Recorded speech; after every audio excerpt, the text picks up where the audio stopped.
కాటుక వెడితే కన్యాకుమారిని నా కన్ను చూడబోతివి బొమ్మల నడుమ బొట్టు వెడితే పల్లెతనంగుంటను నిన్నే ఇడిసి పెట్టను అవ్వయ్యకు చిన్నదాన్ని శివంగి పిల్లను చిన్న చూపు చూస్తే నిన్ను నేను ఇడిసి పెట్టను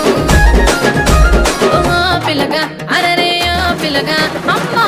పిల్లగా ఎక్కటేసి చూడకపోతుంటవో కానకపోతుంటవో నా పిల్లగా ఎక్కటేసి చూడకపోతుంటవో కానకపోతుంటవో